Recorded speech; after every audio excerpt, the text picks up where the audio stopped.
Bonsoir à tous, bienvenue dans votre émission Culture Mag. Alors ce soir, nous allons parler de cinéma et plus précisément de cinéma arabe et du fameux festival Aflem du Sud. Alors, festival Aflem du Sud dans Culture Mag, c'est tout de suite. Alors mon invité n'est autre que la directrice artistique du festival Aflem du Sud, Rachida Choubani. Salam alaikum. Alaikum salam. Comment allez-vous? Ça va bien. Vous êtes la bienvenue ici sur le plateau de Culture Mag. Merci. Alors, il n'y a pas encore les tapis rouges, mais il y a le costume. C'est déjà pas mal. C'est déjà pas mal. Ouais, alors, présentez-vous en une phrase, d'où vous venez et que faisiez-vous avant d'être directrice artistique? Ça va être difficile en une phrase, mais je vais essayer de faire un minimum. Moi, par rapport au cinéma, donc j'ai joué dans plusieurs films, ici au Maroc, et notamment ici en Belgique et notamment au Maroc, dans le fameux Au-delà de Gibraltar. Ah oui. Vous jouez quel rôle? La maman. La maman. C'est moi qui a fait pleurer beaucoup de mamans, oui. J'ai fait beaucoup de théâtre de rue, à Ixelles notamment, et à Watermal-Boisfort, où je coachais les jeunes pour un peu les faire aimer les théâtres. Et on a participé à beaucoup de festivals, notamment une fois au festival Mimona, je ne sais pas si vous connaissez. Oui, le festival Mimona. On a reçu d'ailleurs le directeur artistique. Oui, Jamel. Oui. Ouais, ok. Et puis le festival, le cinéma, c'est depuis toujours. Un jour, je me suis dit, j'étais à Alexandrie, invité au festival, et je me suis dit, il y avait tellement de films du monde arabe, et puis je me suis dit, on a tellement de richesses, et ces richesses-là, on ne les voit pas. C'est vrai qu'on a le festival méditerranéen où on peut voir quelques films, mais pas tous les films. Et alors, ça cogitait l'idée en 2001. Vous pensez qu'il y a une différence de niveau entre plusieurs festivals, le festival de Marrakech et d'autres festivals à qui on ne prête pas beaucoup d'attention aux jeunes films et aux jeunes cinéastes? Oui, bien sûr, parce que le festival du film de Marrakech, international de Marrakech, c'est un film qui ne donne pas accès à tous les films, les sélections. Là, il reste vraiment dans les catégories top. Et aussi, il ne donne pas beaucoup d'occasions aux jeunes réalisateurs. C'est un film international, c'est-à-dire le quota du cinéma arabe, il est très, très minime par rapport au monde entier. Et puis, par rapport à Bruxelles, avec une ville qui est culturelle, où on a tellement de festivals, j'ai appris il n'y a pas longtemps qu'on avait aussi le festival du film kurde. Voilà. Donc, et à ce moment-là, je me suis dit, pourquoi pas un festival du cinéma arabe proprement pour ce cinéma-là. Et j'ai lancé, donc... C'était à l'initiative du festival Aflem du Sud. Donc, c'est la deuxième division. Donc, Aflem du Sud, voilà. Concrètement, c'est quoi? C'est des longs métrages, des courts métrages, il y a aussi des documentaires, c'est ça? Oui, donc il regroupe un peu les longs, les courts métrages et les documentaires. Donc voilà, pourquoi avoir créé ce festival? Question simple. Est-ce que vous avez vu que ça manquait un peu de soutien, les petits films, les documentaires manquaient un peu qu'on les mette sur la place, on va dire, cinématographique? Et vous avez décidé, voilà, on va faire ce festival-là pour les aider à... C'est pas spécialement pas ceux qui n'ont pas leur place dans d'autres festivals. C'est vrai que le souci de Festival Aflem, c'est aussi donner l'occasion aux jeunes réalisateurs de montrer un peu leurs œuvres. Donc ça aussi, mais aussi parce que le cinéma arabe, je trouve qu'il a sa place en tant que festival ici à Bruxelles. Il y a aussi parce que surtout depuis les révolutions arabes, donc le monde arabe est en bouillonnement créatif. Et surtout aussi, on a quand même le Maroc qui commence à avoir quand même pas mal de productions. L'année dernière, on a eu 19 longs métrages et 38 courts métrages. Donc, tous ces cinémas qui n'ont pas sa place en Europe, qui ne trouvent pas encore un distributeur en Europe, ce festival permettrait au moins que ces films rencontrent peut-être un distributeur et que le public puisse aussi voir ces films. Donc, c'est un festival, c'est-à-dire il est ouvert à tous. Tous ceux qui ont réalisé des films, des documentaires peuvent... C'est tout réalisateur arabe ou d'origine arabe ou une coproduction arabe ou sur un thème arabe dans le monde entier. Donc c'est votre but principal? Oui. Dans tout ça, voilà. Est-ce que le festival est ouvert à tous? Donc tout public peut assister à ce festival? Oui, bien sûr, c'est comme tous les festivals. Ce festival donc, est ouvert à tout public. Moi, personnellement, mon souci aussi, c'est d'atteindre le public jeune, d'où j'organise des séances scolaires.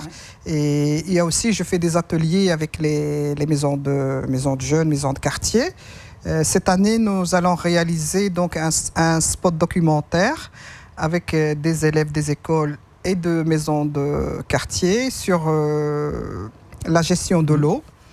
Et il y a aussi les séances scolaires. Cette année, j'ai choisi pour ces séances-là le film Le Retour de fils d'Ahmed Boulan. C'est un film marocain. Et c'est un film qui parle sur le déchirement identitaire et la double culture. Oui. Donc c'est la deuxième édition. Il y a eu une première édition en 2012. En 2012. On va peut-être voir quelques témoignages de la première édition du festival Aflam du Sud 2012. Le film arabe a beaucoup évolué depuis quelques années et vraiment aujourd'hui peut concurrencer les grands films internationaux. C'est vraiment aujourd'hui un cinéma de qualité et donc il faut prôner la qualité, il faut prôner ce qui va bien et moi ça me fait vraiment plaisir de participer à des activités de cette qualité. Je pense même que c'est le devoir de chaque Belge d'origine arabe, quel que soit le pays d'origine d'ailleurs, de venir ici pour soutenir cet art, parce que c'est un véhicule extraordinaire pour nos communautés. Si je suis ici ce soir, c'est pour vous souhaiter tout d'abord la bienvenue à l'ouverture de cette édition 2012 du Festival du cinéma arabe. سيادنا ومرحبا بكم معنا في مهرجان أفلام.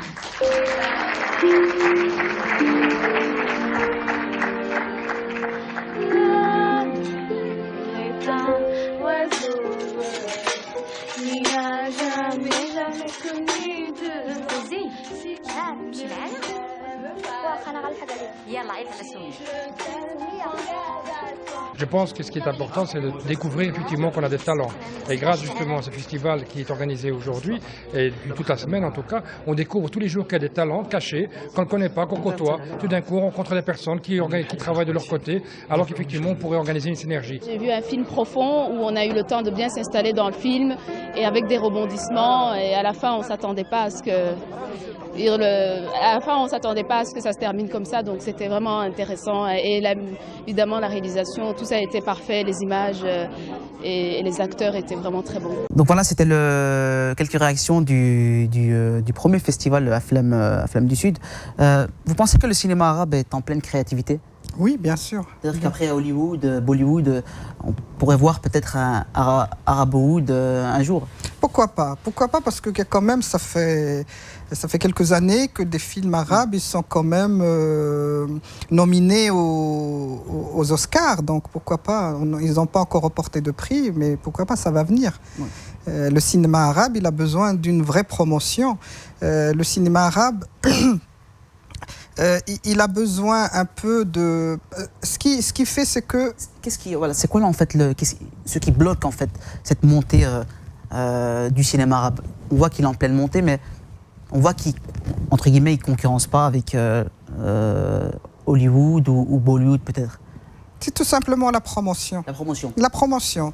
J'ai discuté il n'y a pas longtemps avec un distributeur belge pour un film marocain. Et c'est vrai, les distributeurs ne veulent pas prendre le risque d'investir, parce que pour distribuer un film, il faut financer, d'investir de l'argent dans un film. Ils ne sont pas sûrs s'il va ramener. Les distributeurs, leur souci, c'est de gagner. Donc, et tant qu'on n'est pas sûr de gagner sur un film, on ne peut pas prendre le risque de le financer. À mon avis, il faudrait créer des fonds rien que pour la promotion et la distribution de ce cinéma en Europe. Et qu'il ne faut pas compter sur les Européens pour faire ça pour nous. Il faut être indépendant, s'autoproduire, etc. Pas spécialement s'autoproduire, parce que la production est autre chose, mais vraiment distribution. Oui. On a un problème de distribution. De la distribution. Oui. Regardez, avec les Turcs, ils ont compris ça. Hein. C'est vrai qu'il y a pas mal de séries turques qui... Oui, pas seulement au niveau de série, au niveau de cinéma. Au Kinépolis, de temps en temps, on voit un film turc. Voilà. La qualité aussi. Oui, et la qualité. Moi, je trouve qu'on n'a pas besoin spécialement de faire que des films d'auteur, que distribuer que des films d'auteur, des films commerciaux, des films populaires peuvent aussi intéresser un public, en tout cas arabophone, vivant en Belgique. Alors on voit dernièrement qu'il y a eu pas mal de films et de documentaires arabes. Est-ce qu'il y a un lien entre ces films-là ou du cinéma arabe et les dernières évolutions? Si, bien sûr, on a eu tellement, d'ailleurs il y a eu tellement de documentaires surtout, qui ont été réalisés, produits pendant les révolutions arabes et après. D'ailleurs, l'édition de l'année dernière de Aflam a été focalisée sur le film des révolutions. Il y a eu pas mal, il y a eu pas mal de documentaires, surtout au niveau de production égyptienne. Et on a eu quand même pas mal de documentaires au niveau de la production tunisienne aussi. Oui. Et les films, donc on va s'attarder maintenant sur la programmation, les films les plus attendus du festival. Les films, donc, le festival ouvre avec le film algérien Yemma de Djamila Sahraoui. Oui. C'est un film qui a été présenté au Mouestra de Venise, qui a gagné la meilleure interprétation féminine au Festival de Namur et qui vient de remporter 2 prix à Dubaï la semaine dernière. Donc, c'est un film qui n'a pas été encore montré à Bruxelles et qui parle des mères lors des périodes de terrorisme en Algérie. Et je trouve que moi, c'est un film qui vaut la peine parce qu'il y a vraiment une présence au niveau de la réalisatrice, d'ailleurs, qui est en même temps le premier rôle, Djamila Sahraoui. Donc, ça vaut la peine de le montrer ici au festival. Alors, il y a aussi d'autres films, Liberté au Mont Égypte. Oui, qui est d'une jeune réalisatrice d'origine de Djibouti et qui a pris son courage et allé en Égypte pendant les révolutions et vraiment recueillir des témoignages. Important. Le sac de farine de Khadija Leclerc. Il y a aussi Juanita de Tanger. C'est un coup de cœur pour Farida Bliazid. Comme cette édition, elle est dédiée à la femme réalisatrice en particulier et la femme en général. Donc j'ai choisi le film de Farida Bliazid qui reste quand même une pointure, une grande réalisatrice au niveau du Maroc. Et c'est un film qui vaut la peine de le montrer dans cette catégorie de films. C'est vrai qu'en citant ces films, on voit bien que la femme est mise à l'honneur dans ce festival. Question simple, pourquoi ? Pourquoi ? Parce que la femme, il n'y a pas de pourquoi, c'est parce que il y a beaucoup de films réalisés par des hommes. La femme a du mal à trouver sa place dans le cinéma. Si vous regardez, je donne un simple exemple, si vous regardez au niveau du Maroc, on a pas mal de réalisateurs hommes, mais on reste toujours avec les 4-5 femmes. Donc le quota est très de réalisatrices. La femme a du mal à confirmer sa place au sein de cette gente masculine. Donc il y a aussi que des femmes, les sujets que les femmes traitent, c'est beaucoup plus mordant et beaucoup plus de sujets de réalité de terrain. Et je crois que... Ils sont plus dans la sensibilité peut-être. Et aussi la sensibilité. Donc c'est une édition dédiée à la femme après les révolutions, parce que l'année dernière, toute la programmation était quasiment réalisateur homme. Et cette année, j'ai dit qu'on peut aussi montrer l'autre volet des femmes. Alors, voir de plus en plus de cinéastes femmes dans le cinéma, ça serait peut-être une révolution pour vous, personnellement? Je voudrais bien sûr.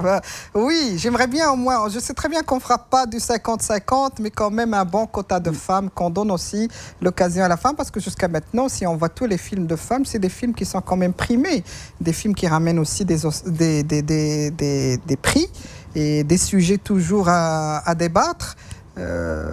Oui, je crois qu'il faut... Je ne ferai pas ma propre révolution, mais je parlerai au nom de ces femmes. Et pourquoi pas ne pas vous lancer dans la réalisation, peut-être un jour? Non, attention, c'est mon petit coup de cœur. Je suis dans la réalisation. J'ai déjà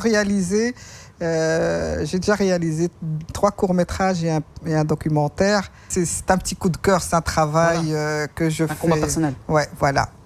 Et à l'occasion, vous organisez un débat? Oui, dans le cadre du festival, on organise un débat sur, comme la thématique des films, sur la femme en général, et puis il y a aussi les révolutions. La thématique, ça serait les femmes après les révolutions arabes. Est-ce que la démocratie est-elle incompatible avec les droits de femmes? Et ça sera le sujet ouvert qui va être débattu avec des femmes qui sont spécialistes dans le domaine. Je vous pose la question, est-elle incompatible? Ça, c'est échantillon du débat qui aura lieu le 13 janvier. Incompatible, oui. De toute façon, sans les droits de femmes, il n'y aura pas de démocratie, pour mon point de vue personnel. Oui. C'est lié. Donc c'est un combat que vous menez Bien sûr. depuis toujours et maintenant dans le cinéma. Vous pensez qu'il y a pas mal de messages à faire passer dans le cinéma? Toujours, le cinéma, c'est un vecteur de messages. Donc, je crois que c'est le meilleur moyen de faire passer des messages, c'est par le cinéma. Donc, on rappelle peut-être les dates? Les dates, c'est du 11 au 14 janvier au cinéma Vendôme et au Centre culturel arabe, avec une projection hors mur le 10 janvier aux Beaux-Arts pour le sac de farine de Khadija Leclerc. Donc, il y a... c'est du 11 au 14 janvier. Oui. Il y a 3 lieux. Il y a 3 lieux, oui. Beaux-Arts, Centre culturel arabe et le cinéma Vendôme. 3 lieux. Un site internet? Et le site, c'est www.aflamdesud.com. aflamdesud.com. Voilà, on arrive au terme de cette émission. On a parlé du film ici, Festival Aflam du Sud, qui se déroule du 11, donc je répète les dates, du 11 au 14 janvier, 3 lieux, Cinéma Vendôme, Centre culturel arabe et à Beaux-Arts, un site internet www.aflamdusud.com. Merci à vous, Rachida Choubani, d'avoir été avec nous. Vous revenez quand vous voulez, peut-être une 3e édition l'année prochaine. Pourquoi pas. Et avec un film... Oui, j'ai oublié de vous dire aussi, je lance un nouveau concept qui s'intitule Welcome Morocco. Oui. Et ça sera vraiment un festival qui regroupe le cinéma marocain et la culture marocaine. En tout ce qui est danse, chant, cinéma, peinture, artisanat. Et ça se tient du 31 mai au 2 juin. Donc voilà, en avant-première, l'annonce, elle a lancé la date du prochain festival. Voilà, merci à vous encore d'avoir été avec nous. Quant à vous, chers téléspectateurs, on se donne rendez-vous très bientôt pour une nouvelle émission Culture Mag. D'ici là, portez-vous bien. Wassalamu alaikum.